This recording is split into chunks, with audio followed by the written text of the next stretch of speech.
நீங்க பேய நேர்ல பாத்துருக்கீங்களா? இது எனக்கு தெரிஞ்சவங்க நடந்த ஒரு உண்மை சம்பவம்.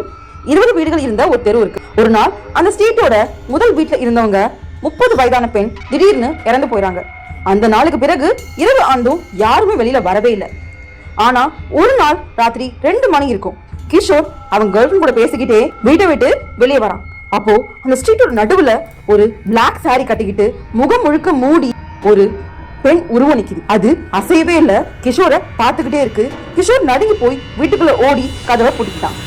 அடுத்த நாள் இரவு அந்த ஸ்ட்ரீட்ல இருந்த 2வது வீட்டுக்காரங்களுக்கு ஏதோ சத்தம் கேட்டு வெளியே வந்து பாக்குறாங்க. அப்போ அதே பெண் உருவம் இப்போ அவங்களோட வீட்டு வாசல்ல நின்று அவங்கள பார்த்துட்டு இருக்கு. இந்த விஷயம் ஊர் முழுக்க பரவிடுச்சு. இரவு 8 மணிக்கு பிறகு யாருமே வீட்டை விட்டு வெளியே வரல. சரியா அவங்க இருந்து 30 நாள் ஆகுது.